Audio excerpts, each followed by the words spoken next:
महाभारत केवल 5 पांडवों और 100 कौरवों के युद्ध की कहानी नहीं है, बल्कि यह धर्म, न्याय और अधर्म, अन्याय के बीच के संघर्ष की गाथा है, जिसके केंद्र में स्वयं भगवान श्री कृष्ण थे। एक कृष्ण का आगमन और पांडवों से जुड़ाव। श्री कृष्ण का जन्म मथुरा के कारागार में हुआ था, लेकिन उनकी लीलाओं का असली विस्तार हस्तिनापुर के राजकुमारों के साथ शुरू हुआ।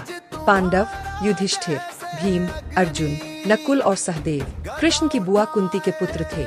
कृष्ण ने शुरुआत से ही पांडवों का साथ दिया, क्योंकि वे जानते थे कि पांडव धर्म के मार्ग पर है। 2 द्रौपदी स्वयंवर और इंद्रप्रस्थ की स्थापना।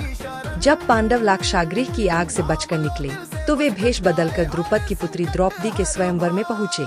यहाँ कृष्ण ने ही पांडवों को पहचाना था।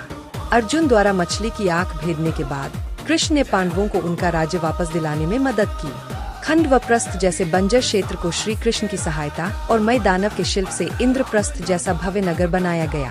3 राजसूय यज्ञ और शिशुपाल वध। जब युधिष्ठिर ने चक्रवर्ती सम्राट बनने के लिए राजसूय यज्ञ किया, तो कृष्ण ने सबसे पहले जरासंध का वध भीम के हाथों करवाया।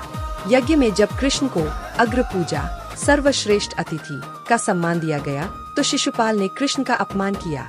अपनी बुआ को दिए वचन के अनुसार कृष्ण ने उसकी 100 गालियां माफ की और फिर अपने सुदर्शन चक्र से उसका वध कर दिया। 4 द्यूत क्रीड़ा और द्रौपदी चीरहरण। महाभारत का सबसे काला अध्याय वह था जब शकुनी की चाल से युधिष्ठिर जुए में अपना सब कुछ हार गए। जब दुशासन भरी सभा में द्रौपदी का अपमान कर रहा था और भीष्म, द्रोण जैसे महारथी मौन थे, तब द्रौपदी ने श्री कृष्ण को पुकारा।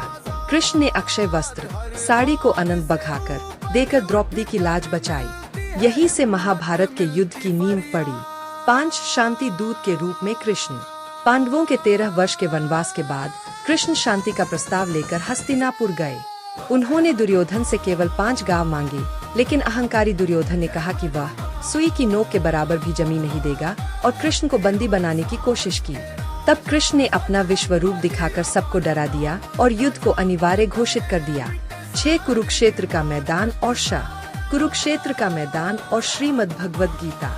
युद्ध शुरू होने से पहले जब अर्जुन अपने ही परिजनों पितामह भीष्म और गुरु द्रोण को सामने देखकर मोहग्रस्त हो गए और धनुष त्याग दिया, तब कृष्ण उनके सारथी बने। कुरुक्षेत्र के मैदान में उन्होंने अर्जुन को जो उपदेश दिया, वही आज श्रीमद् भगवद गीता के रूप में अमर है। उन्होंने सिखाया, कर्मण्येवाधिकारस्ते मा फलेषु कदाचन। तेरा अधिकार केवल कर्म पर है, उसके फल पर नहीं। 7 युद्ध की निर्णायक भूमिका। 18 दिनों तक चले इस युद्ध में कृष्ण ने अस्त्र नहीं उठाया, लेकिन अपनी बुद्धि से पांडवों को विजय बनाया। भीष्म पितामह शिखंडी को सामने खड़ा कर भीष्म को शरशय्या पर लिटाया। द्रोणाचार्य अश्वत्थामा हतोहतः के अर्धसत्य से द्रोण का शस्त्र त्याग करवाया। कर्ण, जब कर्ण का रथ जमीन में धंस गया, तब कृष्ण ने अर्जुन को प्रहार करने का आदेश दिया। दुर्योधन भीम को उसकी जांघ पर प्रहार करने का संकेत दिया। 8 उपसंहार, धर्म की विजय।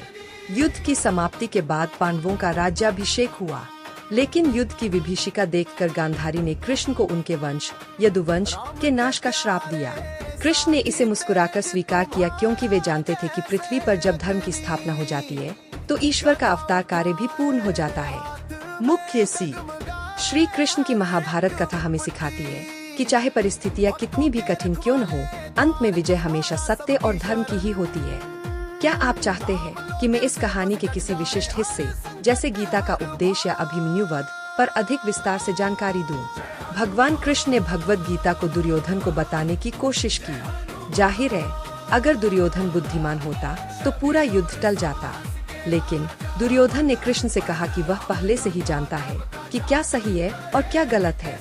भगवान कृष्ण के प्रति उनका तर्क था कि उनके भीतर कुछ आंतरिक बल है, जो उनके दिमाग को यह चुनने की अनुमति नहीं देता कि क्या सही है।